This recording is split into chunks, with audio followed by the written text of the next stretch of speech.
وتعز من تشاء وتذل من تشاء بيدك الخير। আল্লাহ পাক বলেন, আমি শুধু ক্ষমতার চেয়ার থেকে মাটিতে ফেলে দেই, এতটুকু ক্ষমতাই আমার নয়, বরং আমি যাকে ইচ্ছা সম্মান দান করি, ইজ্জত দান করি, মর্যাদা দান করি। আর আমি আল্লাহ পাক যাকে ইচ্ছা লাঞ্ছিত করি, জিল্লতি করি, বেইজ্জতি করি, অপমানিত করি। সুবহানাল্লাহ। কি করে? এই আল্লাহ পাক যাকে ইচ্ছা কি দেয়? সম্মান দেয়, মর্যাদা দেয়। আবার ওয়া তুইজ্জু মান তাশা ওয়া তুযিল্লু মান তাশা, আবার যাকে ইচ্ছা আল্লাহ পাক লাঞ্ছিত করেন, বেইজ্জতি করেন, অপমান করেন, একেবারে তামাম পৃথিবীর সামনে লাঞ্ছিত করে ছেড়ে দেন। ঠিক কিনা? তার জ্বলন্ত প্রমাণ। এই আয়াতের তাফসীর বুঝতে গেলে আর ১৫০০ বছর পূর্বে যেতে হয় না। ফেরাউনের কাছে যাওয়ার প্রয়োজন নাই, নমরুদের কাছে যাওয়ার প্রয়োজন নাই। ২০২৪ সালের ৫ই আগস্ট খুনি হাসিনা ক্ষমতার মসনদ থেকে নামার পরে কোথায় গিয়ে রাজনৈতিক আশ্রয় নিয়েছে? ভারতের জন্য সারাটা জীবন তুমি যা করলা, ভারতের মার্কেট প্লেস বাংলার জমিনে প্রতিষ্ঠা করেছো তুমি হাসিনা। ভারতে ইলিশ মাছ পাঠিয়েছ। হায় রে, যুগের পর যুগ বাংলার জমিনের মানুষ, সাধারণ মানুষ ইলিশ মাছ কেমন জানে না, ইলিশ মাছের সেন ঘান্টা পর্যন্ত ভুলে গিয়েছে। ঠিক কিনা? আহা, পত্রিকা খুললেই দেখতে পাই মোদির বাড়িতে মনে মনে ইলিশ মাছ, কি টনে টনে ইলিশ মাছ। ইলিশ মাছ খাওয়ার অধিকার কার? আমাদের। আমাদের মুখের খাবার ছিনিয়ে নিয়ে মোদির পেট ভরাও, ভারতকে খুশি করো। মোদি চাইলেই জমি লিখে দাও, সীমান্তের এলাকা লিখে দাও।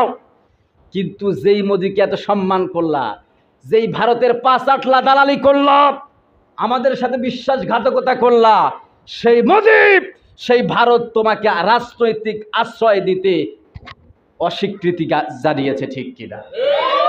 ভারতে হাসিনার কি নাই? ভারতে হাসিনার ঠাই নাই। নিউজ আমি পড়েছি, আমি অনলাইনের সাথে সম্পৃক্ততা আমার আছে, আমি নিউজ পড়েছি, নির্ভরযোগ্য সূত্রে আমি জেনেছি হাসিনা অস্থায়ীভাবে ভারতে থাকতে পারবে। হাসিনা সেখান থেকে ভারতে যখন স্থায়ী ঠিকানা হলো না, ব্রিটেনের চেষ্টা করলো। দেখেন আল্লাহ কিভাবে লাঞ্ছিত করেন, অপমানিত করেন, আবার আল্লাহ ইচ্ছা করলে কাউকে সম্মান দান করেন। গণখুনি হাসিনা ভারতে বসে ব্রিটেনে আবদার করলো, সুপারিশ করলো তার মোদি দাদাকে নিয়ে। ভারতের যত ক্ষমতাধর আছে সবাই মিলে চেষ্টা করলো ব্রিটেনে তাকে কিভাবে রাজনৈতিক আশ্রয় নিয়ে দেওয়া যায়। তার বোন রেহানা ব্রিটেন দেশের নাগরিক, যুক্তরাজ্যের নাগরিক, আবার তার বোনের মেয়ে, তার ভাগিনী আবার যুক্তরাজ্যের টিউলিপ পার্টি থেকে একজন সংসদ সদস্য। কত বড় পাওয়ার! ওই দেশে তার ভাগিনী সংসদ সদস্য টিউলিপ পার্টি থেকে।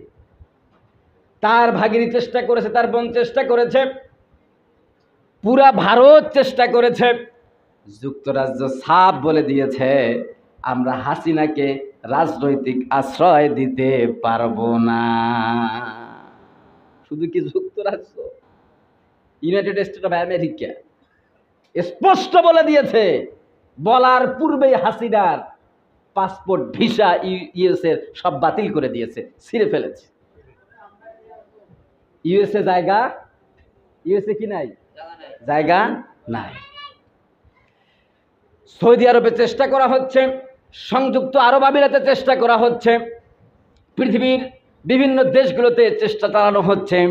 এখন পর্যন্ত হাসিনার কোনো স্থায়ী ঠিকানা মিলে নাই।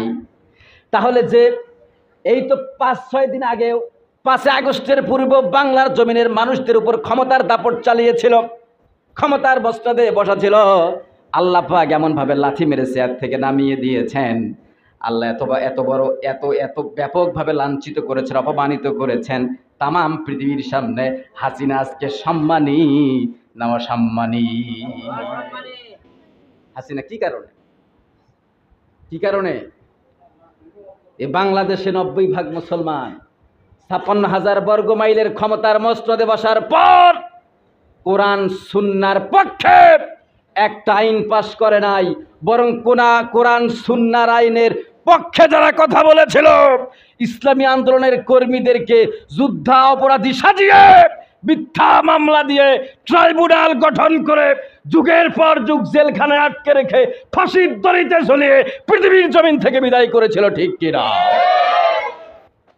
এই তামাম বিশ্বের হৃদয়ের স্পন্দন, বিশ্ববিখ্যাত মুফাসসির আল্লামা দেলওয়ার হোসেন সাইদি সাহেবের অপরাধ কি? 50টি বছর কোরআনের খেদমত করেছেন, কোরআনের তাফসীর করেছিলেন। আল্লামা সাইদি হুজুরকে এক যুগেরও বেশি সময় ধরে জেলখানায় আটক রেখে ফাইনালি তার জনপ্রিয়তাকে যখন দাবানো সম্ভব হচ্ছিল না, খুনি হাসিনার নেতৃত্বে মেডিকেলে ঢুকিয়ে দিয়ে ইনজেকশন পুশ করে পৃথিবীর জমিন থেকে বিদায় করেছে, ঠিক কিনা? সাইদির রক্ত বৃথা যায় নাই, ইসলামী আন্দোলনের কর্মীদের রক্ত বৃথা যায় নাই, হেফাজতে ইসলামের কর্মীদের রক্ত বৃথা যায় নাই, বৈষম্য বিরোধী আন্দোলনে ছাত্র ছাত্রীর রক্ত বৃথা যায় নাই।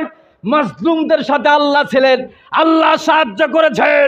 অবশেষে ফাইনালি 5ই আগস্ট স্বৈর শাসক বাংলার জমিন থেকে বিদায় নিয়েছে, ঠিক কিনা? কাকে ভয় পাবেন? এতদিন আমাদের কণ্ঠকে স্তব্ধ করে রাখা হয়েছিল, দমিয়ে রাখা হয়েছিল, আর ভয় পাই না। দমিয়ে রাখলেও অ্যাঙ্গেলে বিভিন্ন তাফসির মাহফিল আমরা বয়ান করেছি, কথা বলেছি, ভয় পাই? ভয় পাই? এখন ভয় পাবো? হাসিনার চাইতো বড় স্বৈর শাসক আসলেও এ দেহে রক্ত থাকবে যতক্ষণ কোরআন সুন্নাহর হক কথা জনগণের সামনে বলবো ততক্ষণ। চাকরির পরও আমি করি না, ইতিপূর্বেও করি নাই, এখনো করছি না, ভবিষ্যতেও করব না। রিজিকের ফয়সালা হয় কোথায়? আসমানে, জমিনে। মসজিদের সভাপতি আমার রিজিকের মালিক না, সেক্রেটারি আমার রিজিকের মালিক না, মসজিদের মুসল্লি আমার রিজিকের মালিক না।